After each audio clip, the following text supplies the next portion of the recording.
সংস্কার ছোট পরিসরে হলে নির্বাচন ডিসেম্বরে, বৃহত্তর হলে জুনে, বললেন প্রধান উপদেষ্টা।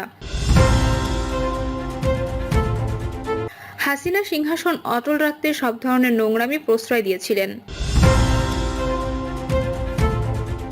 ধর্ষকের প্রকাশ্যে শাস্তির দাবিতে খেলাপথ মজলিসে বিক্ষোভ।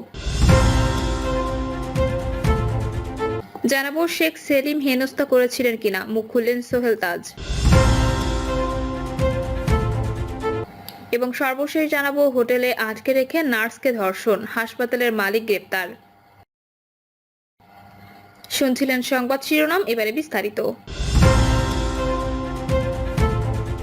সংস্কার ছোট পরিসরে হলে নির্বাচন ডিসেম্বরে, বৃহত্তর হলে জুনে, বললেন প্রধান উপদেষ্টা।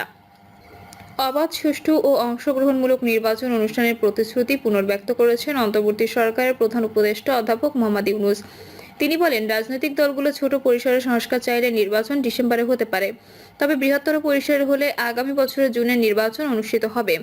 অন্তর্বর্তী সরকারের সংস্কার কার্যক্রমের প্রতি জাতিসংঘের প্রতিশ্রুতি পুনর্ব্যক্ত করেন সংস্থাটির মহাসচিব অ্যান্তোনিও গুতেরেস। তিনি আশা প্রকাশ করেন, সংস্কারগুলো একটি অবাধ ও সুষ্ঠু নির্বাচন এবং দেশের প্রকৃত রূপান্তর ঘটাবে। বাংলাদেশ সফরের জন্য জাতিসংঘ মহাসচিবকে ধন্যবাদ জানিয়ে প্রধান উপদেষ্টা বলেন, আপনার আসার সময়টি সবচেয়ে গুরুত্বপূর্ণ। আপনার এই সফর শুধু রোহিঙ্গাদের জন্যই নয়, বাংলাদেশের জন্য সময় উপযোগী।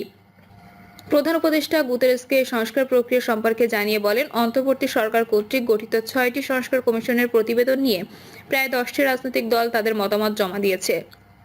তিনি বলেন, রাজনৈতিক দলগুলো ছোট পরিসরে সংস্কার চাইলে ডিসেম্বরে নির্বাচন অনুষ্ঠিত হতে পারে, তবে বৃহত্তর পরিসরে সংস্কার চাইলে আগামী বছরের জুনের মধ্যে নির্বাচন হবে। হাসিনা সিংহাসন অটল রাখতে সব ধরনের নোংরামি প্রশ্রয় দিয়েছিলেন। বিএনপির সিনিয়র যুগ্ম মহাসচিব রুহুল কবির রিজভী বলেছেন, গত 16 বছরে দুঃশাসনে আমাদের অতি পরিচিত শান্তি ও সুস্থ পারিপার্শ্বকে বিকৃত করা হয়েছে। অন্যের জমি দখল, লুট, টাকা পাচারের মহোৎসবের মধ্য দিয়ে নিজের সিংহাসন অটল রাখতে সব ধরনের নোংরামিকে প্রশ্রয় দিয়েছিলেন শেখ হাসিনা।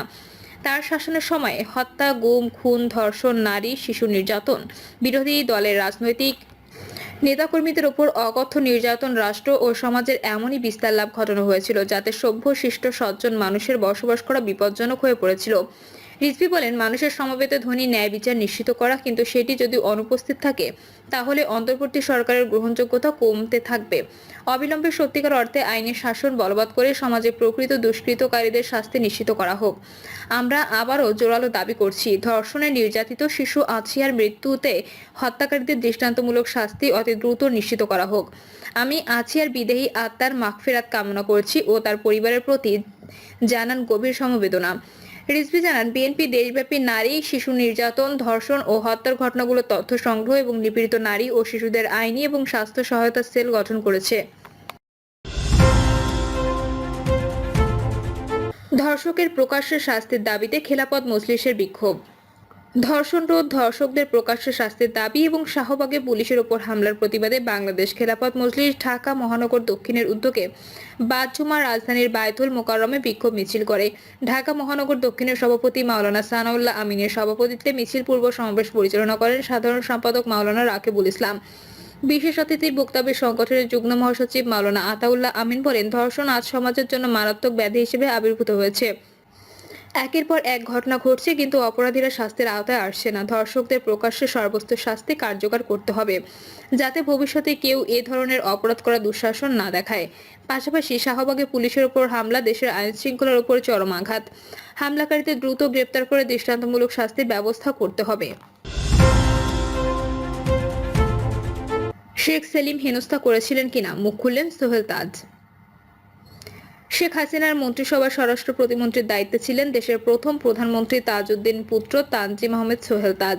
পিলখানা হত্যাকাণ্ডের পর তিনি পদত্যাগ করেন। স্বরাষ্ট্র মন্ত্রণালয়ের মতো প্রভাবশালী মন্ত্রণালয় সোহেল তাজের ছেড়ে দেওয়া ছিল বিস্ময়কর ঘটনা।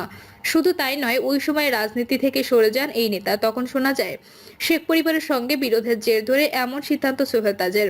এ বিষয়ে সম্প্রতি মুখ খুলেছেন সোহেল তাজ। মাল্টিমিডিয়ায় দেওয়া একান্ত সাক্ষাৎকারে শেখ পরিবারের সঙ্গে নিজের সম্পর্কে টানাপোড়েন, রাজনীতিতে আওয়ামী লীগের ভুল এবং হাসিনা সরকারের নানা অনিয়ম দুর্নীতি নিয়ে মুখ খুলেছেন সোহেল তাজ। মাল্টিমিডিয়ায় দেওয়া একান্ত সাক্ষাৎকারে শেখ পরিবারের সঙ্গে নিজের সম্পর্কে টানাপোড়েন, রাজনীতিতে আওয়ামী লীগের ভুল এবং হাসিনা সরকারের নানা অনিয়ম দুর্নীতি নিয়ে মুখ খুলেছেন সোহেল তাজ। সাক্ষাৎকার নিয়েছেন হাসান সাইদুল। স্বরাষ্ট্র প্রতিমন্ত্রী থাকা অবস্থায় শেখ ফজলুল করিম সেলিম আপনাকে শারীরিকভাবে হেনস্থা করেছেন বলে রাজনীতিতে আলোচনা রয়েছে। বিষয়টি সত্যি কিনা এমন প্রশ্নে সোহেল তাজ বলেন, শেখ সেলিমের সঙ্গে আমার যে ঘটনাগুলো আপনারা শুনেছেন সেগুলো বানোয়াট ঘটনা। আমার মন্ত্রণালয় অনেক হাই বাজেটের মন্ত্রণালয়। এখানে আনসার ছিল, বিডিআর ছিল, পুলিশ ছিল, কারা ব্যবস্থা ছিল, কোস্ট গার্ড ছিল, বৃহৎ পরিসর নিয়ে স্বরাষ্ট্র মন্ত্রণালয়। এখানে বাজেট কিন্তু অনেক। এই মন্ত্রণালয়ে কিন্তু অনেক মানুষের চোখ থাকে কন্ট্রাক্টগুলো পাওয়ার জন্য। আমি চেয়েছিলাম এগুলো যাতে সঠিকভাবে নিয়ম মেনে হয়, কিন্তু আমি বিভিন্ন জায়গা থেকে নোটিশ করেছি একটি প্রভাবশালী মহল, বিশেষ করে একটি পরিবারের সদস্যরা এইভাবে প্রভাব খাটাতে চেষ্টা করেছে। এখানে আরো কিছু বাণিজ্য ছিল, এর মধ্যে একটি পুলিশের বদলি বাণিজ্য, যেটা আমি থামিয়ে দিয়েছিলাম। আমি আমার অধীনস্থ সব প্রধানদের ডেকে স্পষ্টভাবে বলে দিয়েছিলাম আজকে থেকে সব বাণিজ্য বন্ধ, টাকার বিনিময়ে কোনো বদলি হবে না। আর তখনই আমি বুঝতে পেরেছিলাম কার কার স্বার্থে আঘাত লেগেছে। এখানে একটি পরিবারের অনেক সদস্য ছিলেন যারা এগুলো ডিলিংস করতেন। আপনারা খোঁজ নিয়ে দেখেন তারা পরবর্তীতে এখানে সক্রিয় ছিল। এখানে বড় বড় কন্ট্রাক্ট আছে, র্যাবের হেলিকপ্টার, কারাগার সংস্কার, নতুন কারাগার বানানো, পুলিশ সদস্যদের পোশাক থেকে শুরু করে অস্ত্র, গোলাবারুদ সহ অনেক কিছু। অনেক বড় বাজেটের মন্ত্রণালয়, স্বরাষ্ট্র মন্ত্রণালয়। তাই এসব দুর্নীতিগুলো আমি থামাতে চেয়েছিলাম, কিন্তু আমি দেখেছি এই পরিবারের অনেক সদস্যই দুর্নীতির মধ্যে জড়িত। সোহেল তাজ বলেন, শেখ সেলিমের সঙ্গে আমার সরাসরি তেমন কিছু হয়নি, কিন্তু আমি আমার জায়গা থেকে এগুলো বন্ধ করে দিয়েছিলাম। আরেকটি ঘটনা ঘটেছিল শেখ সেলিমের বেয়াই টুকু সাহেব, যার উপর বিদেশে যাওয়ার নিষেধাজ্ঞা ছিল সে সময়। আমাকে ইমিগ্রেশন থেকে ফোন করা হয়েছিল। তখন আমি আবার প্রধানমন্ত্রীকে ফোন করি যে উনাকে এরকম ভাবে আটকানো হয়েছে। প্রধানমন্ত্রী আমাকে বলেছিলেন যেতে দিও না। আমি এটি অনুসরণ করেছিলাম। এই বিষয়টা নিয়ে শেখ সেলিম হয়তো আমার সঙ্গে মনক্ষুণ্ণ হয়ে থাকতে পারেন, আমি জানি না। তবে আমার সঙ্গে সরাসরি কোনো দ্বন্দ্ব হয়নি। শেখ পরিবারের মধ্যে বিভেদ নিয়ে সোহেল তাজ বলেন, শেখ পরিবারের ভেতরে 2-3টা গ্রুপ আছে। শেখ সেলিম ও শেখ হাসিনার ভেতরে একটা টানাপোড়েন ছিল। তাই যেহেতু আমার বিরোধটা হয়েছিল শেখ হাসিনার সঙ্গে, মানুষ যাতে এটা বুঝতে না পারে তা ঢাকার জন্য শেখ সেলিমের বিষয়টাকে নিয়ে আসা হয়েছে। তাহলে এক ঢিলে দুই পাখি মারা হলো। হোটেলে আটকে রেখে নার্সকে ধর্ষণ, হাসপাতালের মালিক গ্রেপ্তার।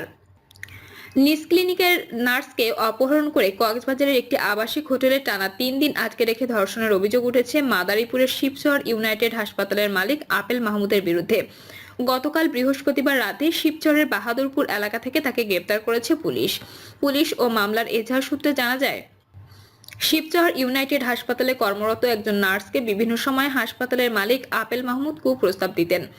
তার কুপ্রস্তাবে রাজি না হওয়ায় গত বছরের 20 ডিসেম্বর ওই নার্স হাসপাতালে কাজ শেষ করে বাড়ি ফেরার পথে তার গতিরোধ করে আপেল মাহমুদ জোরপূর্বক একটি মাইক্রোবাসে তাকে তুলে মেরে ফেলার ভয় দেখিয়ে কক্সবাজারে নিয়ে যান। সেখানে একটি আবাসিক হোটেলে তাকে টানা